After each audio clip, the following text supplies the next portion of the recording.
Une femme ayant un long passé de fraude a été arrêtée après avoir prétendument usurpé l'identité d'une fonctionnaire du gouvernement, se mêlant aux parlementaires au Parlement et affirmant être secrétaire de l'ancien Premier ministre Prayut Chan-o-cha. Suwadi Nuanil, 47 ans, a été arrêtée dans un appartement loué dans le district de la Kraban à Bangkok samedi, en vertu d'un mandat émis par le tribunal de district de Dusi le 27 septembre. Elle portait encore un bracelet de surveillance électronique au moment de son arrestation, a déclaré le général de division Teradesh Tumsuti, commandant du bureau de la police métropolitaine.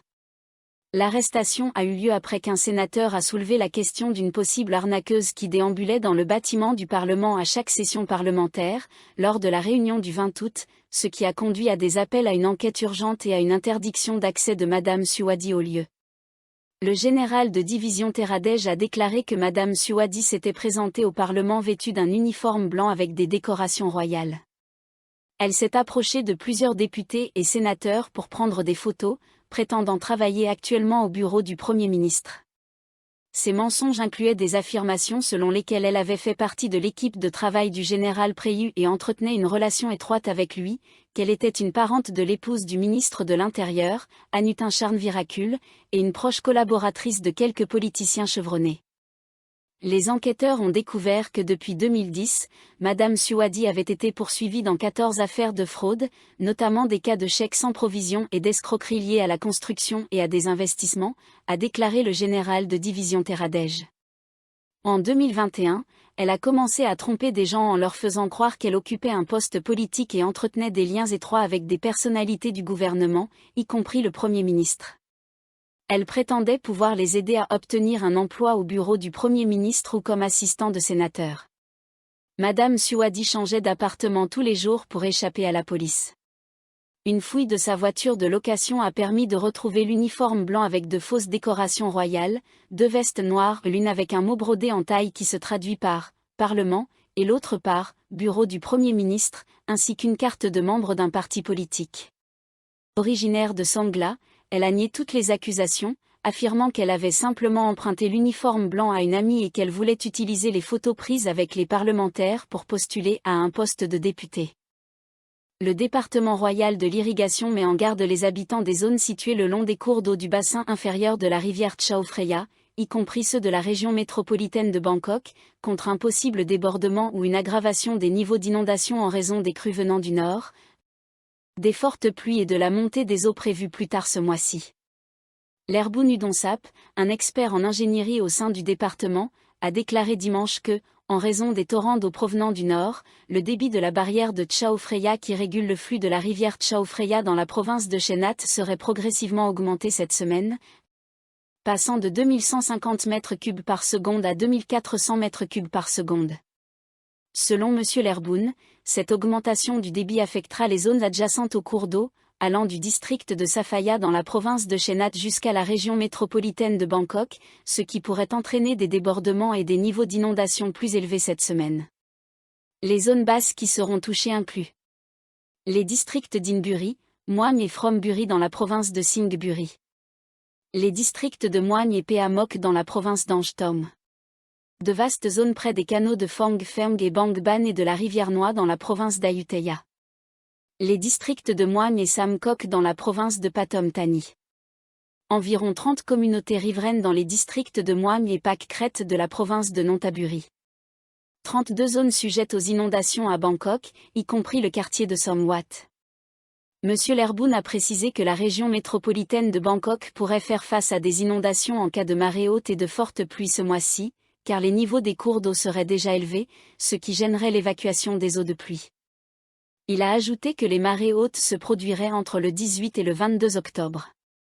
Les responsables de l'irrigation tentent de drainer l'eau de la région de Bangkok vers la mer par les rivières Tachin et Bang Pakong afin de libérer plus de capacité pour accueillir les précipitations attendues ce mois-ci, a ajouté M. Lerboun.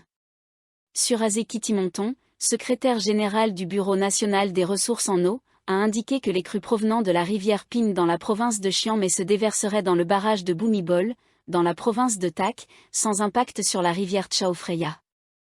Chiang Mai, des évacuations sont en cours pour venir en aide aux personnes bloquées dans de nombreux endroits des districts de Moam et Sarafi, dans cette province du nord de la Thaïlande, qui ont été gravement touchés par le débordement de la rivière Ping depuis la nuit de samedi.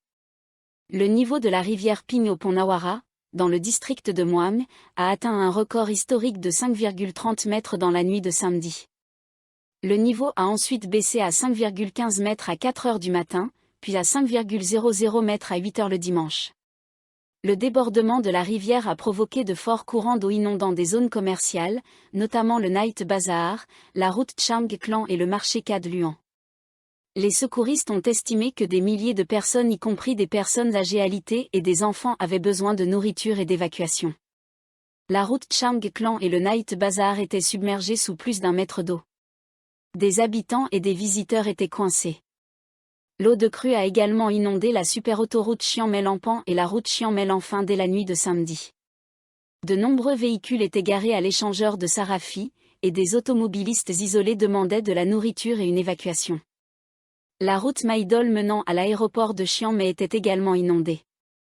Le Dr Sarideh Karohanché, directeur de la gestion des urgences sanitaires au ministère de la Santé publique, a déclaré que 2 personnes ont perdu la vie dans le débordement de la rivière Ping.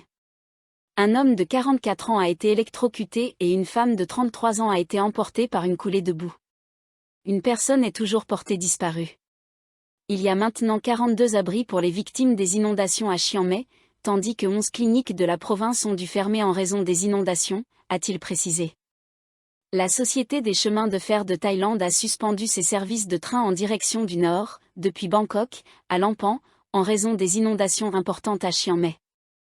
Chiang Mai faisait partie des 20 provinces actuellement touchées par des inondations dimanche, selon le département de la prévention et de la gestion des catastrophes.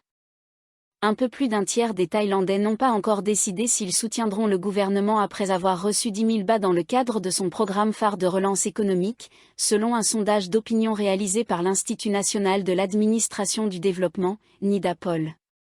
Le sondage a été mené à l'échelle nationale du 1er au 3 octobre, auprès de 1312 répondants âgés de 18 ans et plus, issus de divers niveaux d'éducation et de profession. À la question de savoir s'ils apporteraient leur soutien politique au gouvernement dirigé par le Feu Thaï après que eux-mêmes ou les membres de leur famille aient reçu le versement de 10 000 bahts dans le cadre du programme de portefeuille numérique, les réponses étaient les suivantes.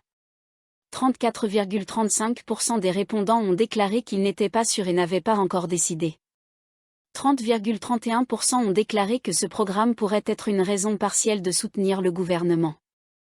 20,38% ont affirmé qu'ils soutenaient déjà l'administration de Paetongtarn Shinawatra, avec ou sans ce programme de subvention.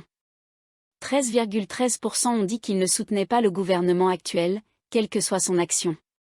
1,83% ont déclaré ne pas savoir ou ne pas être intéressés. Interrogés sur la manière dont ils prévoyaient de dépenser l'aide de 10 000 bahts, les réponses étaient les suivantes.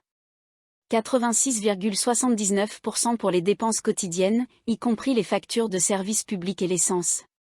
16,49% pour épargner pour des dépenses futures. 14,35% pour rembourser des dettes. 13,59% pour des dépenses liées à la santé, acheter des médicaments, consulter un médecin. 8,24% pour acheter des biens à revendre. 7,48% pour des frais liés à l'éducation. 1,37% pour acheter des appareils électroménagers. 1,07% pour acheter des billets de loterie, loterie souterraine gouvernementale. 0,99% pour acheter des téléphones portables ou des appareils informatiques. 0,69% pour des loisirs, par exemple, organiser des fêtes, acheter de l'alcool ou des cigarettes. 0,31% pour des voyages. 0,15% pour acheter de l'or ou des bijoux.